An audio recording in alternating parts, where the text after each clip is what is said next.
with techno producer 28mm.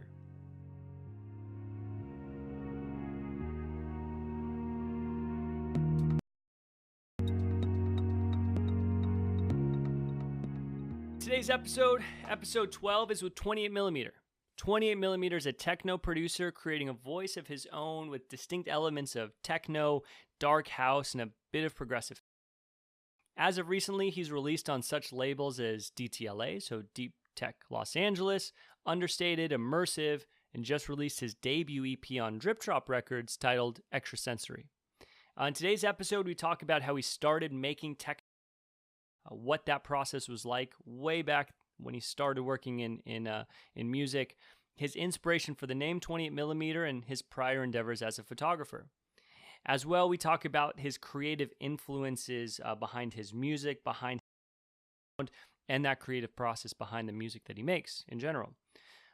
I'd highly recommend going and giving his music a listen. Check out his most recent EP. Go check out those releases on Immersive, just to, of course, support there, because Riot from Immersive, Lunar, and Ash having released on Immersive want to show the support, of course. So go check him out. Just to take a little tangent here, sitting down speaking with him was, he treats this as such a discipline. He works at this every day, of course, as most of these high-level producers, if not all of them, do. But you can tell that he puts so much time into it, and you can hear it in the music. I mean, it's extremely high-level techno music. So go check it out. Check out the music. And if you'd like to show your support or find him, he does have a website. It's 28mm, so its28mm.com. Or just search 28mm. He's on Spotify as 28mm, Instagram, SoundCloud, Twitter as well. So go follow him there. A lot of his handles are It's 28mm. So check all that out. Show your support. Follow him.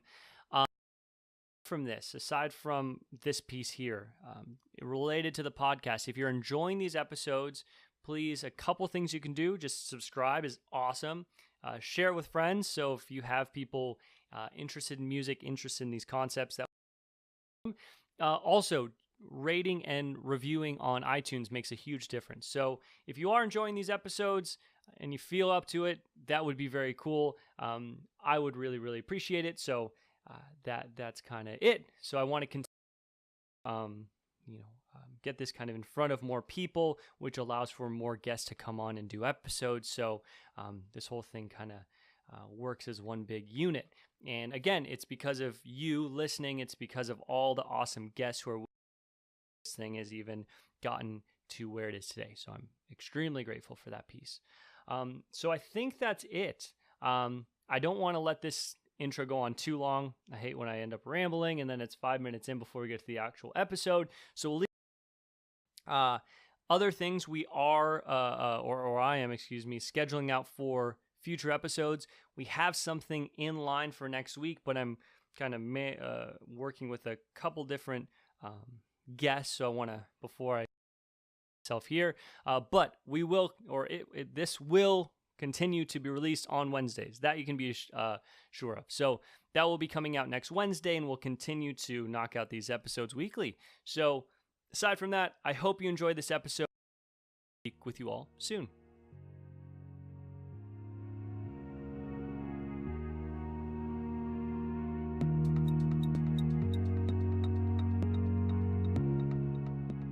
Awesome, man. So thank you for joining.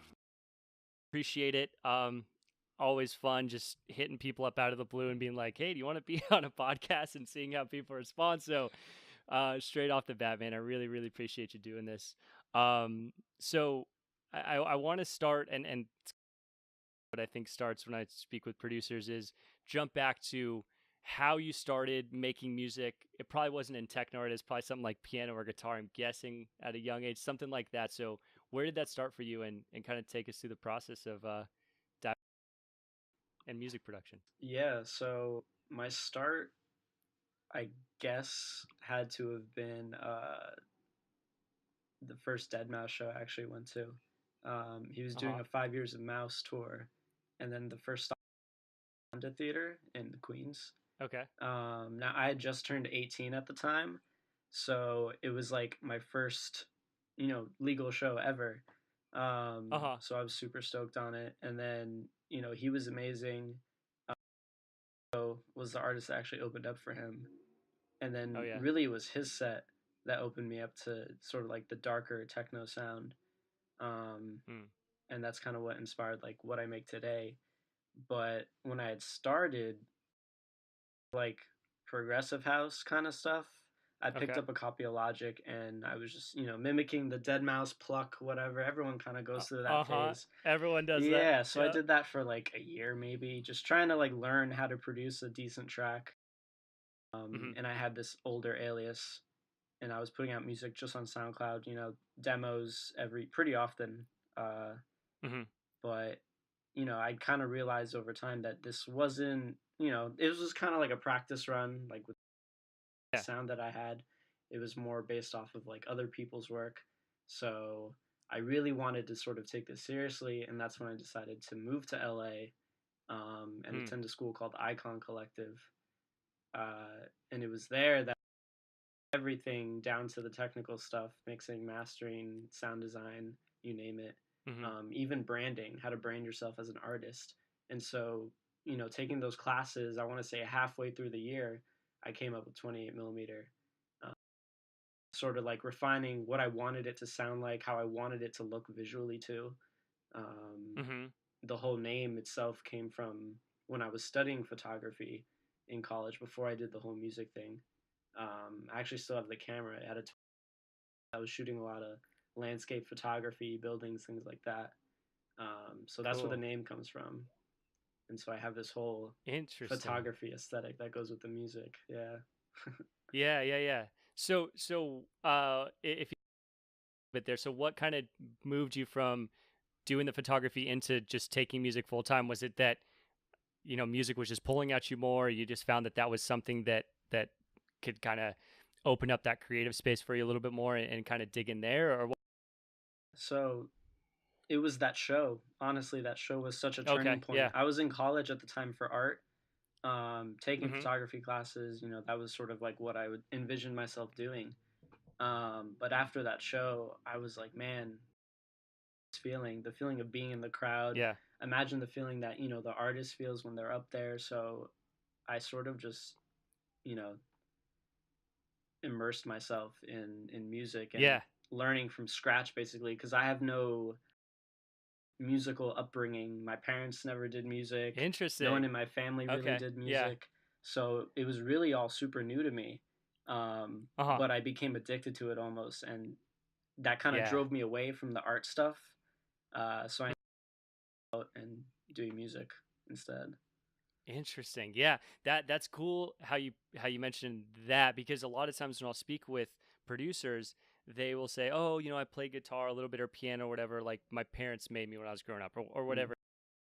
Once it kind of clicked with music and production, it totally shifts, but it's really cool that you were in a totally different field, like in photography, not a lot of exposure to say like piano or guitar or anything like that early on, and that moment really kind of clicked, and then that was total like dive into the music piece. Exactly. Yeah. It was hard, like really hard at Mm-hmm. first.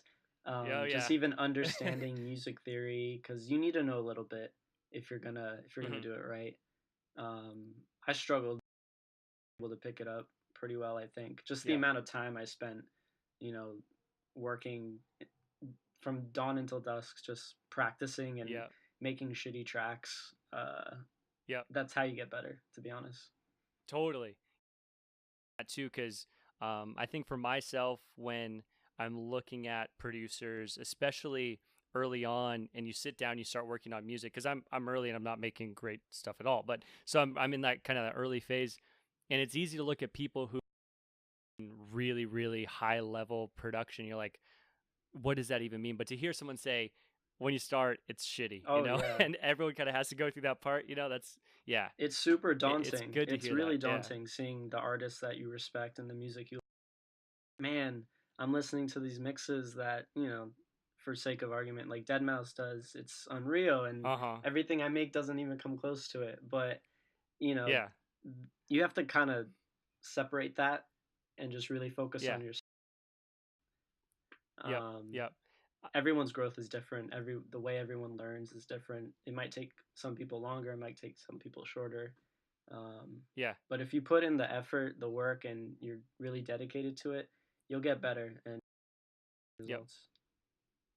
Yeah. Yeah. I've always kind of thought about that. It's like when people start out with music production too, you'll record your first track, your second track, and you'll show it to people. And oftentimes you yourself think it's way better than that person listening to the first couple of tracks are like, all right, man, I see what you're trying here. So you almost have to be like a little self-deluded starting out and be like, this is so good, I need to keep going, and then you look back and you're like, oh, the stuff I was making a year ago is like total Yeah. trash. It just gets, it's like, I think across the board, there's something there where even when you're starting, you're like, I just got to keep, and it does get addicting, as you mentioned, like when you start and once you're like in that dawn, things start to click and you make that first or second song, it's totally addicting, Yeah. But I mean, you just gotta rip. You gotta Yeah. rip through tracks. You gotta keep making Yep. stuff. You can't sort of get hung up on like one or two that you kind of feel, oh, this is like the best thing I've ever made. Like I need to finish it, and then you end Uh-huh. up stuff, and then you're wasting time. To be honest. Yeah. So Yeah. yeah, just like let it No, happen that, naturally. yeah. Don't even think twice about what you're making. Just do it for fun. Yep.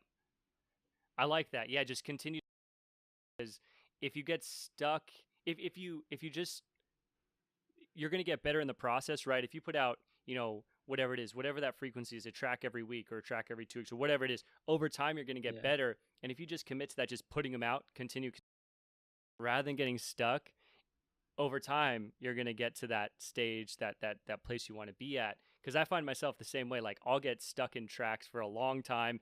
And like, it was so perfect how you mentioned that. Like you'll get stuck and it actually gets worse. If I'm stuck on a track for a long time, I'll change lots of pieces Yeah. of it, and then suddenly it's just garbage. You overwork it, and Yeah. that's because you're Yep. second guessing yourself, and that's just what happens to artists. Whether you're making Yeah. music or doing photography, like if you over you're too attached to it, it ends up just becoming a mess. Yeah. Yeah. Oh, that's, yeah. I like that. Yeah. I need to like take that and like freaking stick to it. Honestly, finish some of the things I'm working on. But so yeah, so over this period, so you said like 18, you went to that show, and that just like changed everything for you. And now, kind of fast forward today, you're releasing on Immersive. Of course, Riot was on a previous episode, and Lunar was on an episode, so they're just super cool guys. Records as well. So, what has that been? Is it just continual hard work, and then and you start to meet the people in the scene? You're putting out music, and then one thing leads to another, and now kind of you're here, or what's that process been like for you? Yeah, it hasn't been planned out in any way. All of it sort of roots from just me making music every day.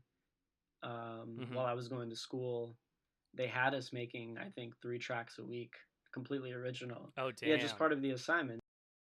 That Yeah. sort of Yeah. trained me as a producer to, kind of pump out tracks as fast as I could. Mm-hmm. And then, after I made an album's worth or 2 albums worth, I kind of look back and say, okay, these are like my top 10. Let me refine them, send off to labels. Whoever wants them Yeah. picks them up. And I've gotten rejected a lot of times by labels that I wanted to get signed to.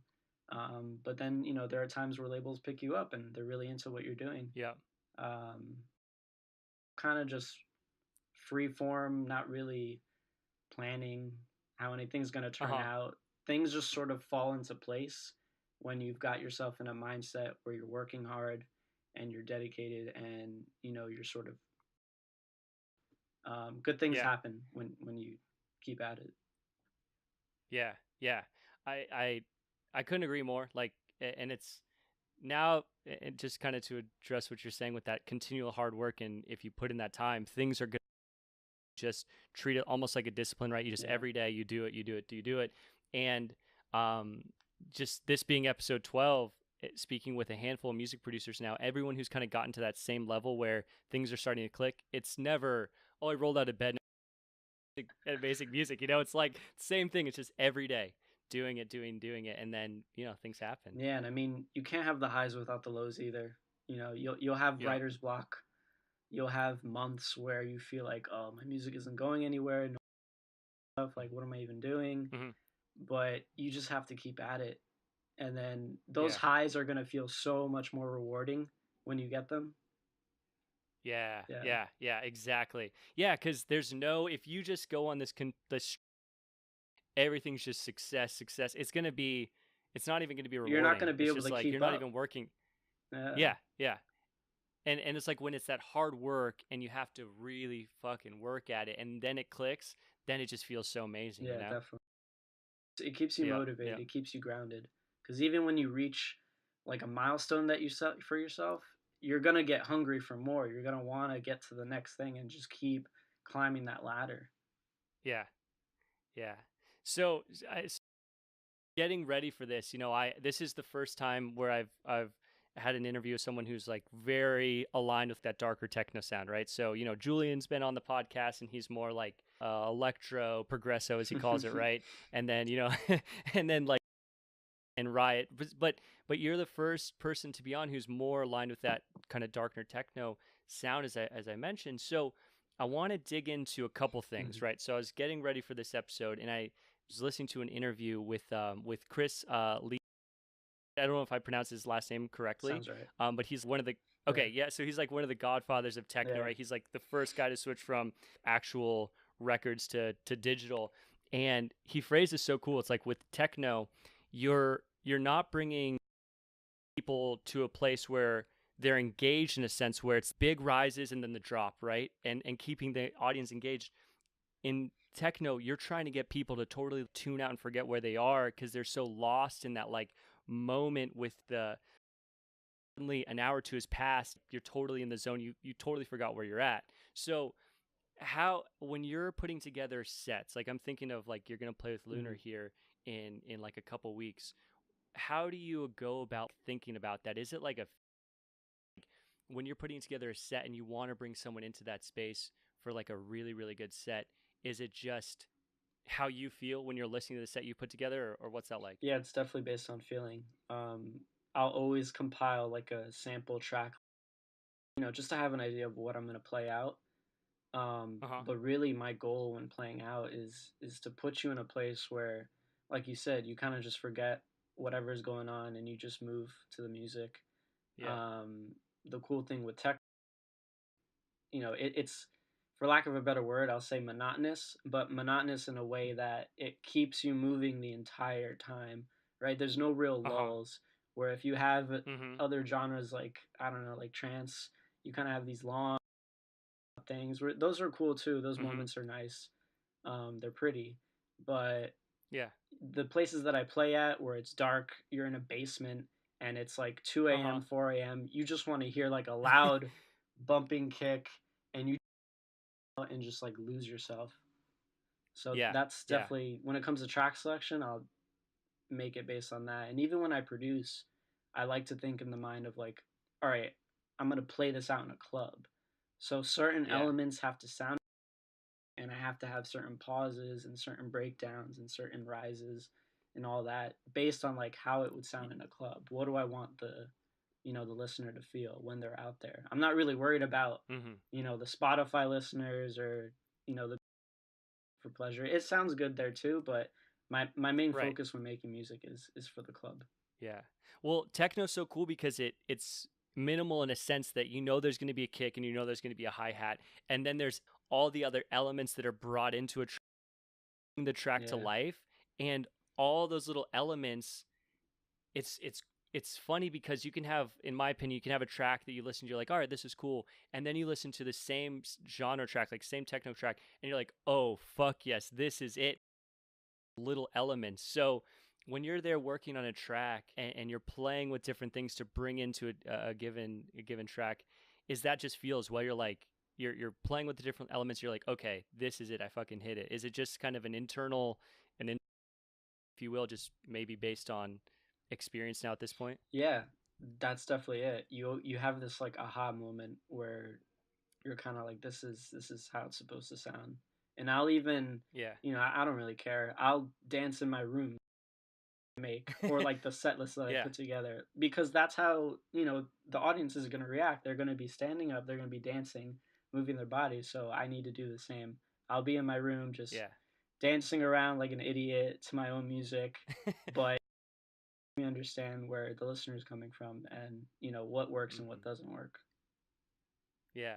That's sweet, man. I've never heard that. I like that you're just like kind of putting yourself there where the listener's going to You be have to. totally, and just kind of see how it Yeah, you feels. have to. Yeah. Yeah.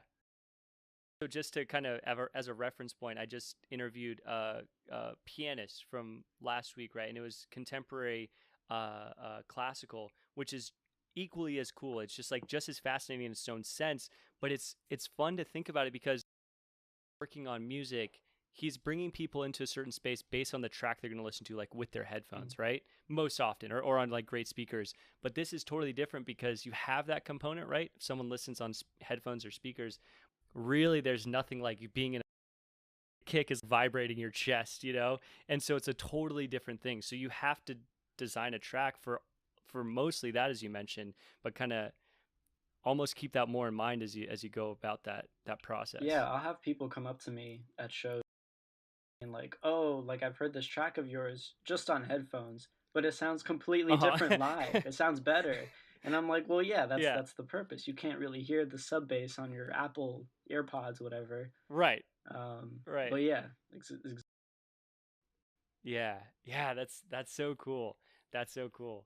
Kind of just taking a step back. So you totally moved from like progressive house into dark techno at that kind of transition period, seeing Deadmau5 and Echo. Still find yourself playing with elements at all of like that progressive house, splicing those in a little bit, or have you kind of felt like at this point you've found your voice and you're really like kind of moving forward with this? yeah. I mean, I found my sound, definitely the minimal kind of thing, but I do hint at some progressive stuff. Like in the latest EP with Drip Drop, Juno was probably the most progressive thing I've done. Okay, yeah. But it still sort of it has a darker tone. I think that's probably the extent of what I'll do in terms of like putting progressive house into my tracks. But I like the whole melodic techno thing too. Yeah. Stuff like Vibrant, Jeremy Olander, that kind of vibe. I really. So I've been experimenting with those kind of sounds lately. Yeah. It's fun to kind of think about that too, because you'll see a given artist that each album or EP or whatever into a different genre almost, and that's cool in the sense, right? It's like their voice, but they're kind of building out different genres. But at the same sense, you can have someone who just solely jumps into one, like their voice, that sound, and it just gets better and better over time, but they're really sticking to that same. And I don't know, like from my perspective, I appreciate both. You once you give the time to listen to the tracks, you can like you appreciate it in both senses. But it's interesting to hear that sound. You're continuing to go with it, and play with a little bit of the progressive pieces from your past. It's cool. Yeah, I mean, at the end of the day, my main goal, or at least I'd like to think it'd be, where when people hear my tracks, they like if you hadn't heard something before and you heard it out in the club, like, oh, this sounds like something 28 millimeter would make. Yeah. I think I've solidified a sound for that. Now the real task is kind of experimenting with other, kind of branching out a little bit, but still having that same sound that I have. Yeah. It's a challenge, but it's been fun because it opens up my creativity. And yeah, I feel like when you make the same thing over and over, it kind of gets formulaic. And I noticed that with the that I've made in the past. And like when I try to make something new, this sounds like that track I already put out, and that's not what I want. I don't want to just keep pumping out the same stuff. I want to keep evolving, keep you guys guessing, keep pushing it. Yeah. So this has been a long process since you started with progressive house. You've moved into darker techno, and like you've gotten an intimate feel of what it means to sit down and work on music. So have you found that like day or different like moods and settings or anything like that like will bring you into like a great space where you feel like you're putting out the best stuff, or is it just like kind of random, like you'll be working on something that's like aha moment, okay, this works, I'm just going to keep hitting it now? When it's just me, usually really late at night, Mm. like 1 a.m. to 6 in the morning, whatever. Uh-huh. That's when I make my best tracks, I think. Yeah. But then I'll mix and master like right when I wake up, so my ears are super fresh. Yeah, okay. Yeah, yeah. Yeah, so that's really the time thing with me.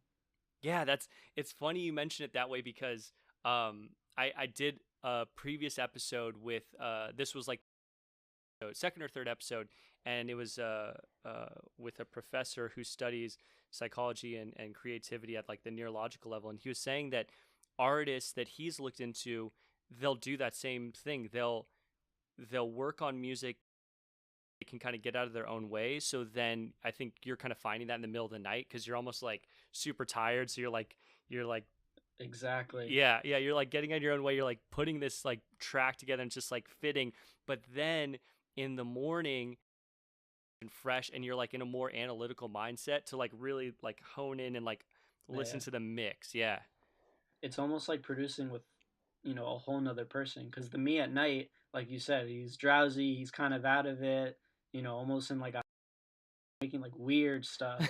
And then I wake up in the morning, and the morning me is like, what did you even do last night? Yeah, Like, yeah, you need to fix this and this and this, and then it ends up coming together. So it's yeah. like having another person work on my track, but Oh, it's that's just funny. me. Yeah. So I watched an interview with Deadmau5. He said the same thing. Like he'll start, and I've mentioned this. People are gonna get annoyed. I mentioned this on another podcast, but Oh, really? yeah, because it like this comes up repeatedly. It's like it's so Yeah. funny because, like I started this to like like get a better. Like I've always just loved having those conversations. So it's like it's fit that way, right? But it's funny because people end up following a very similar process a lot of times. Like most people are saying Hmm. like middle of the night, it'll like click for them like when the lights are off, no one's there, they're alone. A lot of times when they're sleep deprived, that's when the best ideas come. So tying on to that, I've always like referenced this interview, but Deadmau5 would say the same thing. Like he'll start producing at 10, and then by 2 he's just made a bunch of junk, but he's like gotten warmed up. And then like 2 a.m. to 4 or 5 or 6, then it's like he's delirious, sleep deprived, delirious, and then the best stuff comes. Yeah. Yeah, I think it's just a you know psychological science thing for you know it works the same for everybody. Maybe not everybody, but most people, I think. Yeah. Yeah. Yeah. Or at least people figure out. I kind of have this theory that at the neurological level, there's like better necessarily. I'm not coming up with like a neurological theory now, but just for myself, like based on the conversations I've had, people can get into like a proper state to be more creative based on like a neurological level. And I think people just by trial and error figure out what that. So you might have found that like, hey, it's middle, like it's late in the middle of the night where you Hmm. get into that state more easily.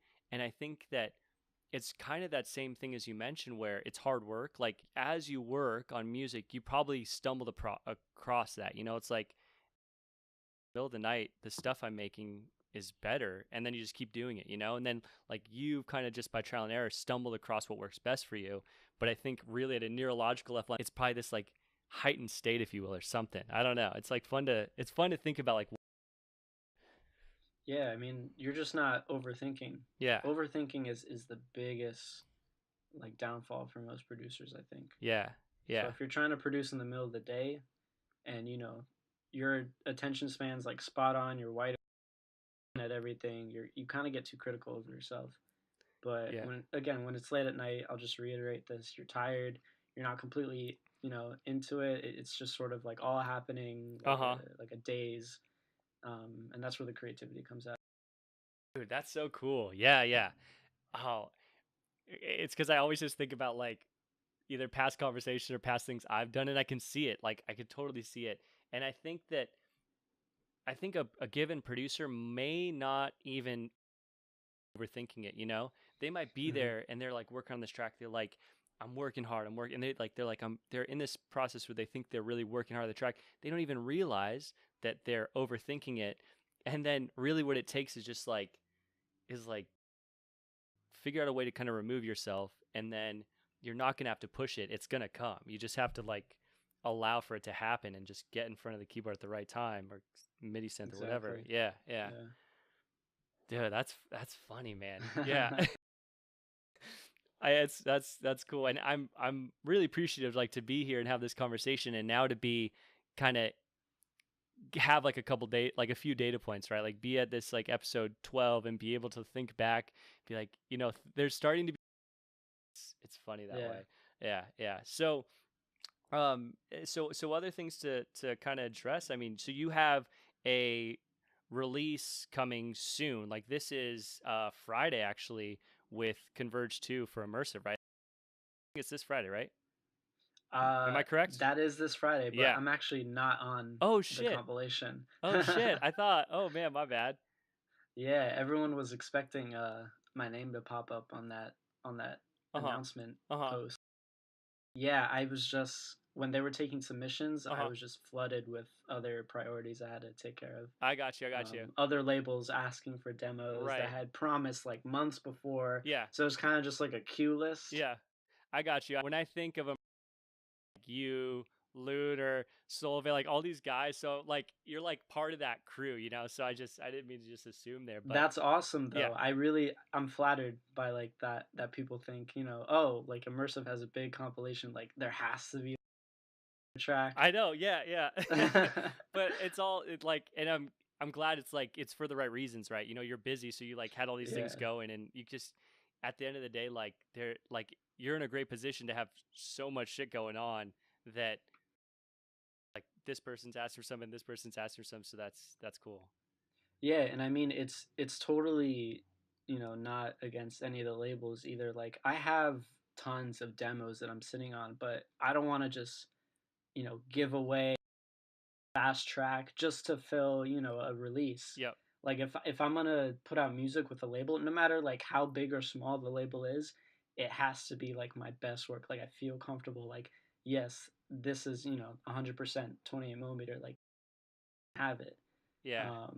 Because I had stuff laying around, but I just didn't feel comfortable like, just letting it go out there. Yeah. I'd rather go back to Immersive with like something that I'm proud of. Yeah. And having that conversation with Riot was no pressure at all. He's like, and I'm sure he's mentioned the same thing to you. It's like, oh, if someone's releasing with Immersive and then they're like, no, I want to take a year and like redefine something or like refine a sound or whatever. He's like, it's not that process where it's like you got to weeks, et cetera.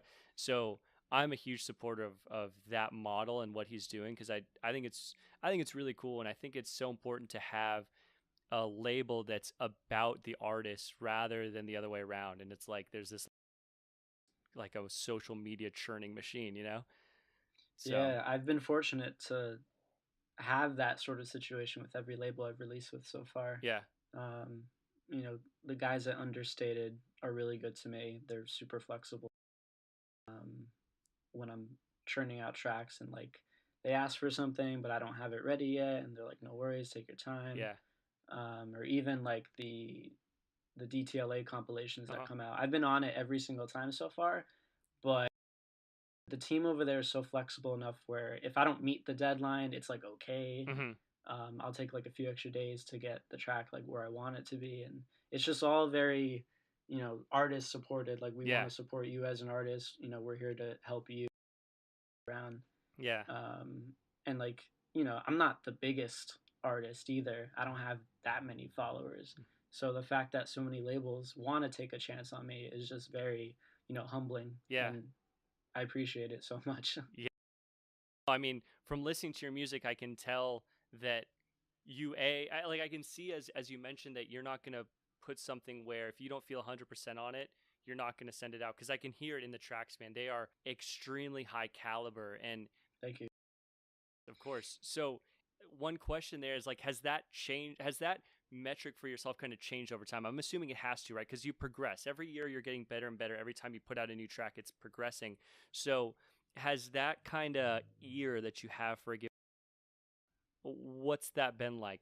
I mean, I'm just assuming over like the last 3 or 4 or 5 years, like working on music, it's definitely, it's had to have changed, right? Yeah, whether it's the arrangement of a song, whether it's the mix of it, the types of sound design, I'll always try to get better Yeah. with each track. I'll constantly reference, older tracks that I've done. Um, I'll look back at an older track and be like, oh, I wish I would have done this differently. Let me try that with the new track. And I'll even go into the project I have and like pull a hat sample that I really like, but I Uh-huh. wish I had done this with it. You know what I mean? And Yeah. then incorporate that into the new track. And what that actually does too is it's kind of little like a little cheat. You can maintain your sound that Yeah. way by bar and improving like what you could have, what you could have done better. Yeah. Oh, that's such a cool way to think about it. Hmm. I love that, hearing that from you. And then, Julian was mentioning that he'll have like this whole arsenal like of old tracks that he'll reference. And it's Yeah. cool that, as you progress, you'll end up having tracks from 6 months ago or a year ago that maybe they never kind of came to fruition at that point, but you can pick from them. Or now that you've progressed a little bit and you can hear it with different ears, you're like, track, spend 2 days on it, reformat a couple things, like build it out, and then okay, now it's at that level that I was looking for. Exactly. Yeah. Yeah, yeah, yeah. I like that. I like how you mentioned that. Then you can kind of maintain a sound. Yeah, that's cool. It, you Yep, know, yep, yeah. That's sweet, man. So, we were talking before you actually hit record and everything, and you were mentioning that then next month you're gonna be in Canada. yeah, the show with Lunar and Soul will be a big one. Oh, dude, that's gonna be super sweet. I wish I could be there. Holy shit. Yeah, it's gonna be a crazy night. Um, the three of us have very, Mm. and I think they work together really well. Yeah, So it's gonna be interesting to see how that night turns out. yeah, yeah. Well, excuse me. And I know I was speaking with Lunar. I think he was mentioning that's like one of his first big shows. I think something like Yeah. that along those lines. That's gonna be epic. I was chatting with him. I was like, "Oh, that's gonna be in Arizona, right? You guys are all coming out to Arizona." And he's like, "No." I wish, man. I wish. There's actually, Maybe. I dude, that would be. Maybe. I don't know what the future holds. If you Yep. know, if we all keep going the same way we are, whether it's Lunar, Solvale, even Julian, Uh huh. all of us are on such a good track record Yeah. that I have no doubt in my mind 5 years down the road that we'll all be, touring different states. Oh yeah. I Um, I totally I absolutely agree because one thing I found that as I've mentioned, excuse me, I'm very new to this, but once you kind of know, you see who the people are, right? There's like this group of who are like getting recognition right now, and they've been working on it for the last handful of years, right? And now they're all like kind of getting to this new stage, and you talk with them, and they're all working their ass off. They're producing all day, and I'm completely that's going to be the group, as you mentioned, in 3 or 4 or 5 years, or whatever, with that same kind of persistence and hard work, then it's going to be touring. It's just that's how it's going to go. and I mean the reason for that is the whole community Hmm. aspect of it, right? Known each other for years now, just as online friends, Yeah, sending tracks back and forth, watching each other release on different labels. And then you get to a point where like, hey, I'm throwing a show like in the state that you're in. You want to come open up, and then vice yeah, versa. How that's gonna snowball, and you're gonna see each other, blow up all together. totally. Yeah, man, Yeah, it's so sweet, and I love that. I'm totally an outsider, like as I mentioned, new to this and everything, but just being on Discord, in those servers, all these guys in there, you can just like I reached out to you, we're chatting, and now we're doing this episode, even though like I guess what I'm saying is I'm just appreciative from an outsider's perspective, like just chat with you guys and almost feel like a part of it. Like it's a real community, and like you get to putting out amazing music and everyone's super down to earth. They're just willing to chat. If you have questions about anything like production technique or mixing and mastering or whatever, they're always down to drop a couple things like, oh, try this, try this, try this, and then that's it. It's so cool. like I said, I don't have a huge following, but I feel like most or majority of my following are producers themselves. Yeah. So when I get hit up by whoever, whether it's a new face or someone that I've talked to on and off occasionally, like I'm always down to talk and like give it on tracks, whatever. Like I'm always open doors, as Yeah. long as I have the free time. Like I'll give your tune a listen. I'll give you some tips, and then even when it comes to touring, like, oh, if you're around in LA, I'm there for some reason, like, or if Yeah. I'm going to Canada, like, I'm meeting with a bunch of people from Discord, I think, Yeah. in Canada. Um, and it's all just, natural. Like, there's no, I hate the whole, pedestal thing where you have the Uh-huh. artist and then sort of like the fan. Yeah. I'm like not really about it. Yeah. I kind of talk to everybody that reaches out. I just think it's better that way. I think you benefit more. They're more likely to support you Yeah. Oh yeah. when you support them back, and you show that you're a friend or something. Uh, yeah, it's Yeah. just a genuine connection. I live for those. Totally. Yeah, and I think with music, especially in electronic music and techno, you're like when someone's putting out a set, you're engaged with the audience. The audience pulling off the vibe that you're putting out with the music. It's this intimate moment. So for someone to be like disengaged, like that totally takes away from the whole experience, you know? It's like you're in this thing together. Like you need the music, you need the fans listening to the music and engage with the music. It's this like symbiotic relationship. Exactly. Yeah. Yeah. Artists wouldn't be anywhere without the fan base that supports them. Yeah, So yeah. I think just showing a little bit more appreciation for fans is always.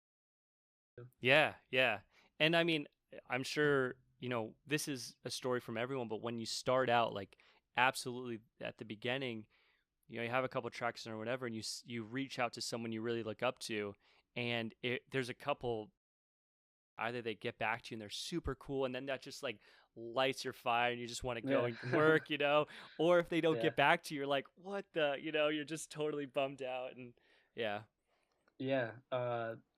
There's actually a story like the third day of me living in LA. I went to this festival called Crossed. I think Oh that's yeah. how you pronounce Uh it. huh. Uh huh. Yeah. And the school that I was going to, Icon Collective, they had their own stage there actually. Mm-hmm. So like our tickets were free to go, and Black Gummy was finishing Uh huh. that night. So he was the very last set. So I'd been following his music for a while. Yeah. I'd been like a big fan, him being on Mousetrap and everything, and Mm-hmm. uh, like the Machine, my favorite tune that came out that year. Yeah. So he was, this big artist in my eyes. Mm-hmm. And then after the show, after he finished, he came down, and I just, like reached out, said like, hey, like, how's it going? And then Yeah. he was down to talk to me. We exchanged like contact information, Uh told huh. him that I was going to Icon, and he's been helping me Yeah. like ever since. I just, send a demo every now and then. He'll give me like honest feedback. Dude. Yeah. Um, but it's just so crazy, that to put an artist at this like higher, like they're a higher being, Yeah. right? Yeah. When really, they're just normal people. Yeah. And if they're nice enough, they'll reach back out to you and Yeah. help you out. Oh yeah. And I think it's all because if you guys love the same thing. You both love producing music. So if there's that connection there right away, the conversation is going to be easy enough. It's like, dude, how'd you do this? Oh Like, do you yeah, like this track? yeah, It's not like putting one person who's a music producer together with someone who does, you know, I don't know, like accounting or whatever. You know, like the conversation might be different. So that's super cool. I know he did a music school in LA. Was it the same one or is it different? yeah. The same? It was the same, yeah. Okay, yeah, So yeah, yeah. that stage they had Oh, was that was just his stage. all Okay. it was all alumni Okay. school. Yeah. But like he was in the very first class Uh-huh. Okay. with like Protohype Uh-huh. and Keizo, I think. Oh shit, yeah. When like Steve Duda was still That teaching there. exactly. Yeah, yeah. Yeah. Um, Graduated like last year. Okay. So the school's completely different than it was when he went. Uh-huh. But still, like great program. Yeah. I recommend Icon to anybody who prefers an education Uh-huh. rather than sort of teaching themselves, because everyone learns differently. I just happen to be one of those people that needs to be in a classroom with like a mentor, like showing me how to do certain things. Yeah. Um, but yeah. That's cool. Yeah. I didn't actually know a lot about the program. Like I knew he was actually examples where I heard of someone going to a school like that. I know Steve Duda was teaching, so I was like, man, that's super cool. But I think a lot of the way people will learn today is like YouTube, right? Like you'll start watching Mm-hmm. YouTube tutorials. But Julian was mentioning this and like having this conversation with if you are new, you don't know if that information they're giving you is true or if it's totally bullshit, you know? So they might be showing Right. you a production technique and it's just trash, you know? Yeah. You know? So it ends up being, I think, trial and error. Going about it yourself, it's like trial and error. And then if you keep putting in the work, you can get better. You'll learn, and then you ask people, etc. But having something where you can go, as you mentioned, like to a classroom and have a mentor and go through the process, I think can be super valuable. Yeah. I mean, it's different for every person. I want to say there's actually more producers who are like, big and touring and all Uh-huh. that who never went, to a music class in their life. Uh-huh. It just all depends on like how you prefer to learn Right. things Right. like. I mean, so yeah, and like I went to, I did undergrad, and I can just kind of like put myself in both positions. And if I had the opportunity to be in a classroom where I was learning about like correct production and like mixing Mhm. technique, oh, so useful, so useful. Yeah, Like, and you can just knock it out. Just like go to class, get it all done. However long that program is, just do it, learn everything you can, and then you can come out being way, way better. yeah, it's fun too because everyone that goes there the same genre. Uh I huh. think in my class I was the only person making four on the floor music. Uh huh. Uh huh. Everyone else was doing things like future bass, Yeah. dubstep, Yep. hip hop. Hmm. So it was interesting seeing their pre and like how they make music, and I would even learn Hmm. some like little tips from other genres, like the way you mix certain things. Like I like the way hip hop they have a lot of their percussion elements really high up in the mix. Or modern techno, some of the bigger guys they have their percussion really really low Hmm. and tight in the mix, but I feel like there's more clarity when it's sort of in your face. Yeah. Um, that's just like one example that I take away from looking at other genres, but Uh, Yeah, so then you get exposed to all these different things, and you can kind of incorporate what you like, and little bits you can take in your own music, and then like that's going to build out your voice over time. Those experiences. exactly, yeah. Yeah, and then you think about tracks like immediately go to like because it's like Mm, electronic, but it's also like kind of trip hoppy ish. So yeah. it's like these different elements, and then of course you get there one by putting in so many years, right, and being a fucking genius like Dead Mouse. You have these other influences, right? So you're having those experiences, I would imagine, are just super important. Definitely, definitely. It Yeah, only makes you better as an artist, to be honest. yeah, yeah. I've uh, I've thought about at different times just play with either incorporating some other genres or just like learning other genres, just to be like just to know what's going on, right? Just like production Mm. technique in different styles and how that would kind of translate. I get to like I'll start it and then I stop because I get too much to go. I don't have any time. I want to work on the shit I want to Yeah. work on, but um, I could see that could be super super beneficial. Yeah, definitely. Yeah. So then, as you mentioned, you got releasing here in the future. You have shows coming up. I know you're going to LA like soon. Like we got a good time to fit this episode in because you're like almost out over to Yeah, the West Coast. yeah. So what do you kind of see for the future? I know this is a tough question, but is the plan just like to continue to just every day work on music and then just business as usual, release, and then kind of see where it takes you? Yeah, definitely. Just continue making music like I have been, not really changing. And then yeah, releasing with different labels Yeah. is the key word. I want to hit as many different audiences as I can Uh huh. by releasing with different labels, and finding like just showing my music to more people. Maybe even trying to hit some of those more notable ones. Definitely, that's a goal for 2019. Uh Sort huh. of raise my raise the bar a little bit Uh as huh. to what labels I sign with. Yeah. But yeah. What about? So of course, the states have an interesting. I don't know about East Coast as much, but like West Coast is very Mm, house. We have a decent techno scene in Arizona, but house and dubstep are of course like huge in the West Coast. So what are your thoughts on like Europe? for sure. I already have a couple uh, already signed to a few European Uh labels. huh. They definitely move a lot slower Okay. than America does. Yeah. So I've signed these tracks months ago. Uh huh. Um, And the way the industry is, ah, what's the way to explain it? Probably they have a lot of closed circles. Um, it's almost pretentious in a way, Uh-huh. where they're very selective on like what artists they support, Mm. what type of music they put out. The right type of techno. They're Uh-huh. very specific and very particular in the music that they put out. Um, I've never been over there personally, so Uh-huh. I can't really tell from firsthand experience what the club scene's like. But Mm. I've heard stories and like I've seen live sets and stuff. It looks crazy. Yeah. They go till like 12 p.m. the next day. Yeah, yeah, Just yeah. everybody's still there. There's Yep. a couple hundred people still in the club. Yep. I would love to play over there. That's definitely like a goal. Or it's just a matter of if I happen to get a little bigger over there with some of these overseas releases, that might happen. You Yeah. never know. Um, but yeah. That would be pretty. In New York, I would imagine like that's got to be a great place to be, regardless, right? So if you're on one of the coasts, there's gonna be outlets. Yeah.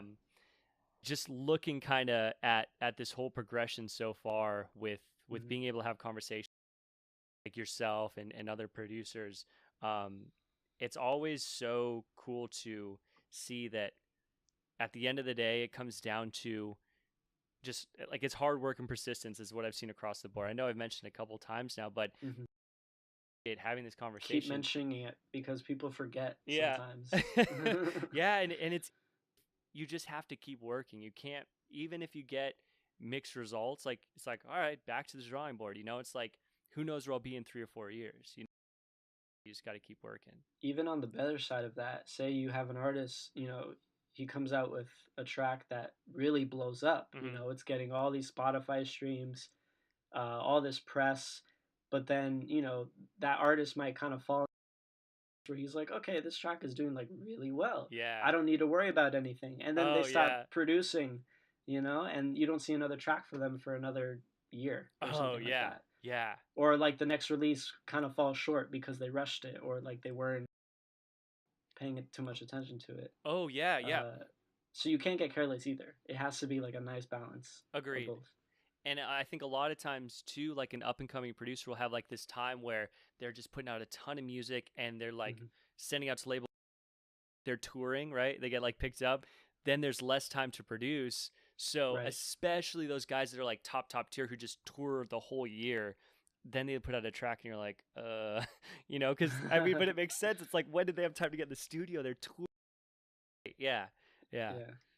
So it takes a lot of time, man, and it's yeah, it's funny you mentioned it that way because I've noticed it, and I'm a big fan of the Joe Rogan Experience podcast, comedian, of course, and he'll Yeah. mention that with comedians that if they go and do a sitcom or something or do movies or something, whatever, and then they come back to comedy stand up, like it's just dog shit, like it's the same thing. You I just can have, see that. yeah, they just have to like all the time, and then you're a killer. Or if you stop, it can fall by the wayside.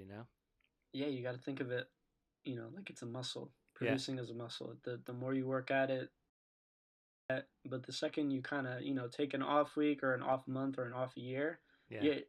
yeah, you're back down to ground zero. So Totally. Yeah. Yeah. And I found that with myself, like, so I was doing this podcast like once every 2 weeks or almost like started. I bumped it up to weekly because I love doing this podcast, man. It's super super cool. But now if I'm like recording, editing all these things, like I don't have as much time as I would work on music before. Like I'd slip away at mhm. night. My girlfriend's asleep. I'd work on music. It's like I've definitely gotten fucking worse. Even like the little progress I made starting out, now it's like plateaued and kind of gone down. So I need to reassess like how the fuck I want to address that because I want both to grow. I don't want to. Yeah. Right. So yeah, yeah, Time management, you yeah, know, if you need to cut back on like how often you put out podcasts so you can work on more music, like that's fine too. yeah, Um, Again, like don't really worry too much about what other people think. Just kind of focus on like what you want to do. Be. yeah, I don't owe it to people to put out a track once every month, yeah. even though it might seem like I do. Uh, like it's not something I need to do. Mhm. It's something I've been doing because it's just worked out that way. Yeah. I'm just doing it for me and because I love it. Yeah. You wouldn't get to this place if it wasn't for the love of it. Like Yeah. it just wouldn't happen. Like if someone goes into it for the wrong reasons, it's gonna stick around for a month or two and then whatever. Yep. But that when you like, I know everyone I've spoken with has this, but like something clicks in a track, it's definitely an endorphin rush. Like it's like a little shot of getting high or whatever, because it's like, oh, it clicked. Fuck yeah, and you're working on Exactly. it. You're like, yeah. So yeah, man, it's a funny beast. It's funny. I appreciate us being able to do this, man, and you know, just kind of stepping back and thinking, and um, if I had to guess, just listening to your music, I would have guessed like crazy hard worker, like producing every day, working hard as hell on the music, and just like a lot of like persistent time put in, and that's totally true. So, Yeah. so man, so then, kind of things to mention here, like, I want to make sure that future releases, like shows, is there anything you want to just like put out there for listeners to be, kind of Yeah, I mean, just pay attention to what I'm posting. follow you on Instagram? Yeah, follow me on all that. I'm not one of those people that tweets what I had for breakfast. Uh-huh. I feel like with the social media thing, it's a tool that I use to inform people that, like, hey, this is what I'm doing musically, Yeah. or like these are the things that are important to me. Yeah. But definitely keep an eye out. I've got a few releases before the year is up. Already planning stuff for 2019 too.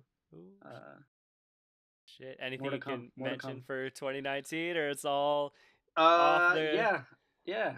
I can mention labels. So we've got one, the next compilation with DTLA Uh-huh. that's coming out soon. Volume. We Oh yeah. also have a release with Understated. Uh-huh. I'm coming back to them, and then my first European label, I believe they're from Spain, On Uh-huh. and Off Okay. Recording. Uh-huh. That's a collaboration with someone I remixed with a while ago, Okay. but yeah, Yeah. that'll be out soon too. Shit. Sweet, man. Dude, that's awesome, man. I appreciate, having this conversation for one, and then seeing like everything's going well, man. You got stuff releases, so it's good to be busy, man. That's a really good sign. Definitely, yeah. Yeah, yeah. Well, hell yeah, man, dude. I really, again, I appreciate you coming on. I Of know course. we've been we were kind of like, what is it? Not phone tag, but Discord tag or something, trying to find a good time, and like I got busy, and you just got a ton of stuff coming, so you're like, nope, going to LA, got this going on. So I appreciate finding time to do this. For sure, always down to make stuff happen, make things work. Hell yeah, hell yeah. And I mentioned this, but on just about every episode. But if you want to do this again in 6 months, a year, whatever it is, I'd be more than happy. Like, if you got future releases or whatever you want to talk about, I'm having these conversations. For sure, yeah. No, I really enjoy these conversations too.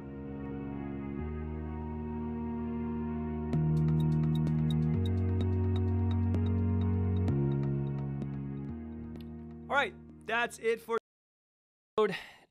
Thank you to 28mm for coming on. It was awesome to do so. He was super busy. He was on his way out to LA. He was in the middle of about 50 different things when we were trying to fit in an episode. So for him to take time, and I really, really appreciate it. So I hope you enjoyed it. Again, go check out his music. So it's 28mm.com, or you can find him on Spotify, SoundCloud, Instagram, Twitter. A lot of his handles are ITS, or you can look for 28 music producer, and his website is like the second to come up. You can find his website there.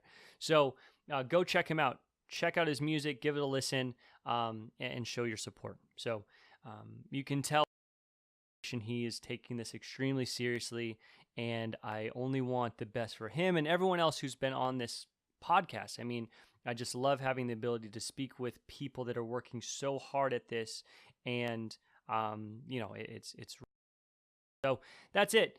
Another episode coming next week. Look for it on Wednesday. Still kind of working out the kinks, but that is going to be released next Wednesday. And aside from that, I hope you enjoyed this episode, and I will be speaking with you all again soon.